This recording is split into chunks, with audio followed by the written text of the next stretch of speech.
Tapos ngayon, nagnakaw na naman ang anak. Tapos patawarin pa ba natin ang pagnanakaw nila? Ito ba yun? Hindi! Ito ba yun ang gagawin na magnakaw ang mga Marcos? Patawarin pa rin natin sila! Mambubudol! Kaya nga hindi tayo umaasinso dahil sa pagiging self-forgiving. Mali yung turo na yan. Nung bata pa ko, 4 years old, nakita ko ang mga pulis patuta lang ang bitbit nila. Ang magnanakaw, pinarada sa kalsada, nilagyan, huwag ninyo akong tularan, magnanakaw ako. Ngayon, kinakonsentil pa ang magnanakaw. Ha? Ang ordinaryong bata na nagnakaw ng tinapay dahil wala'y kinakain, kinulong. Pero sa Kongreso, sa Palasyo, sa Executive Department, marami magnanakaw. Yan, sinisilbihan pa natin. Anong klaseng Pilipino tayo? Hindi ba tayo natuto? We never learn our lesson. We never learn our lesson. Panahon na, parusahan natin ang mga magnanakaw sa bansa. Ha? Panahon na parusahan natin ang mga magnanakaw. Hindi lang tayo, kundi yung nasa servisyo. Ang buwis ninyo napunta lang sa pagnanakaw ng mga Marcos. Ang ating streamer at mga placard sa pulis. Ayan, September 22.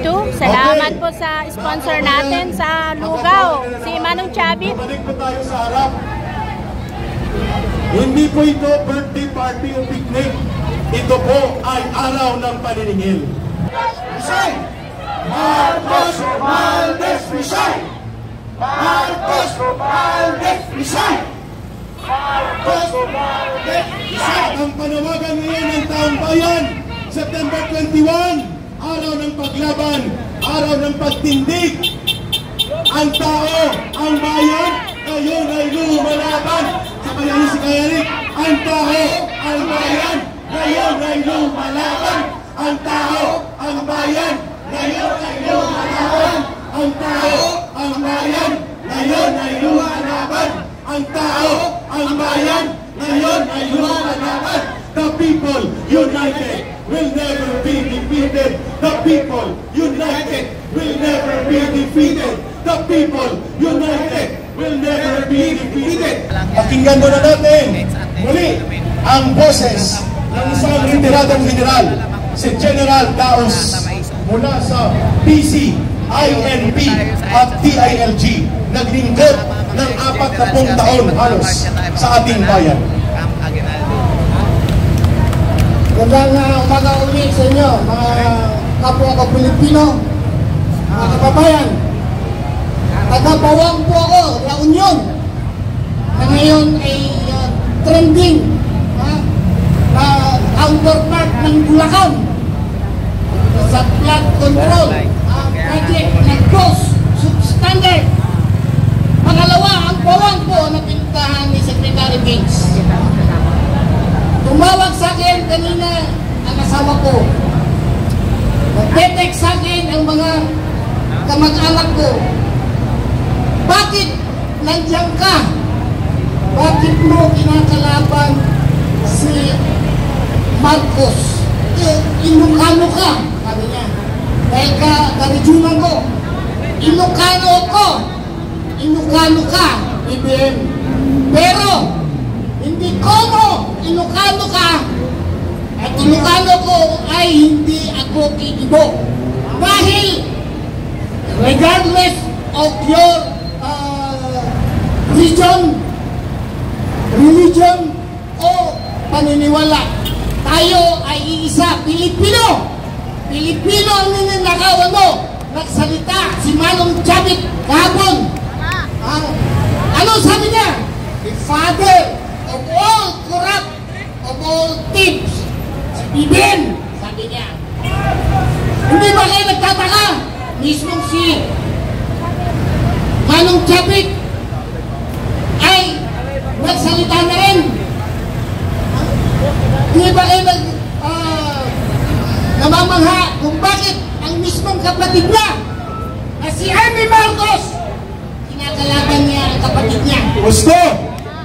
At ang sabi niya, nagsisisi siya at nanghihinayang. Yan ang mensahe ni Amy Marcos, pero kulang.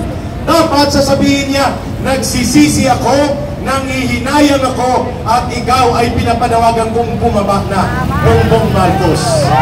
Dapat yun ang panawagan. Sabi ni Amy Marcos, General Taos, nagsisisi ako, nanghihinayang ako kung bakit nangyari ito kay Bongbong Marcos. Pero kulang yun. Dapat ang panawagan niya para hindi lumala ang ating sitwasyon, para sa bansa at sa taong bayan. Lumayas ka na, inutil kong kapatid, tarantado ka, Amy Marcos. Dapat ganon. Ako rin, nagsisisi ako ngayon dahil binoto kita noong eleksyon. Ikaw ang presidente ko. Pero anong ginawa mo? Unang-unang binaba mong executive order, binuwag mo ang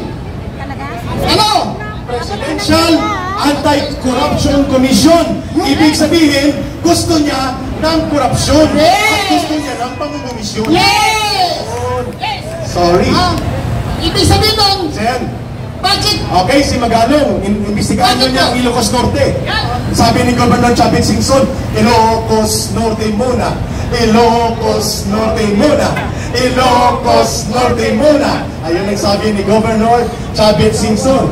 Kasi ang kontraktor na sindikato ng mga Diskaya at iba pa, kontraktor din daw, General, ni Sandro Marcos at ni Bongbong Marcos.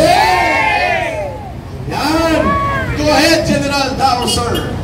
Kaya, sabi ko dun sa asawa ko at saka mga kapag-anak kong nagtetext sa akin, ginagawa ko to hindi para sa akin.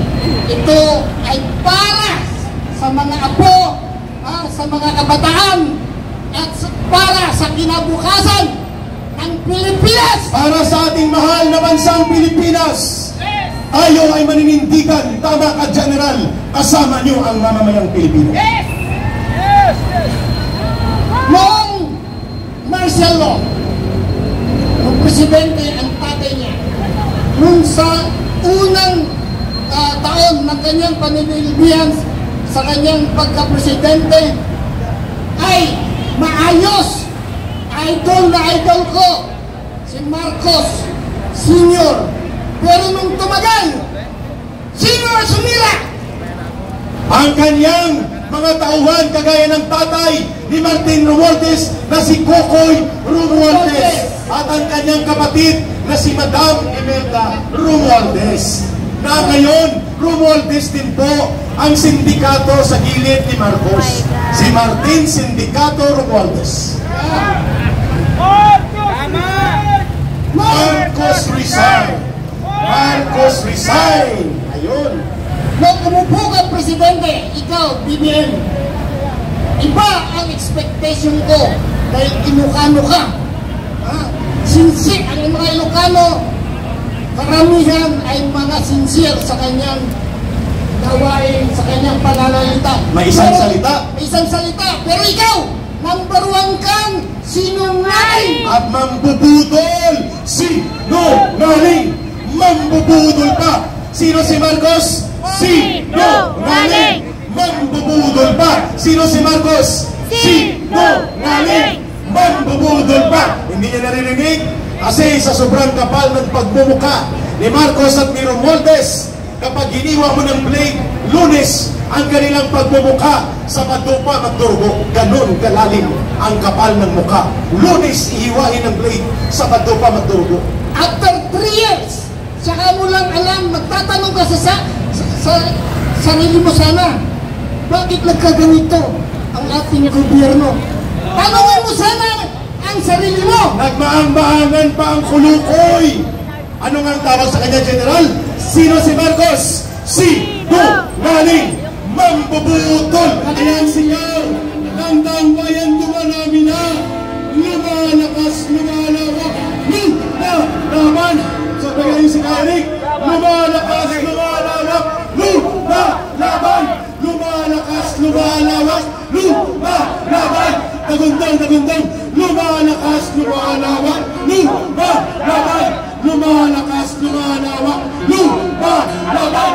Ang tao, ang bayan, hindi magagapi. Ang tao, ang bayan, hindi magagapi. Ang tao, ang bayan, hindi magagapi. Bayan, bayan, bayan ko! Bayan, bayan, bayan ko! Di pa tapos ang laban mo! Hindi pa tapos ang laban mo! Gobyernong magnanakaw! Gobyernong magnanakaw! Labanan mo, itakwil mo! Labanan mo, itakwil mo! Isa pa! Bayan, bayan, bayan ko! Bayan, bayan, bayan ko! Di pa tapos ang laban mo! Di pa tapos ang laban mo! Gobyernong magnanakaw! Gobyernong magnanakaw! Labanan mo, itakwil mo! Labanan mo, itakwil mo! Yan ang dapat natin pasalamatan, no? Dahil kung wala yung mga vloggers talagang wala talaga, walang makikinig. Walang may babalik sa bayan natin! At walang vlogger. Dumadami na! Alright, hindi Sara, kailangan ka ng ating mamamayan. Maraming salamat, Brother Saldi Soliman. Announcement, ang dalawang buses po ng mga lugaw, andyan po sa dulo. Pwede na kayong pumunta, tingka dalawa, pumagay kayo, pag pinangbitbitin sa inyong bahay. Okay, lugaw, dito lang po sa rally. Huwag kang isama ang kapitbahay. Papuntahin na naman dito ang kapitbahay nyo. Okay, number 2, ang gustong magsalita, pwede pumunta kay Ka Eric dito sa gilid. At ang pangatlo, may programa tayo hanggang 4 AM ito. Bukas, magdamagan ito. Dahil unlimited ang Zumba Ladies Protest. Maya-maya po, sasayaw sila muli ng Zumba Protest mula sa Zumba Ladies.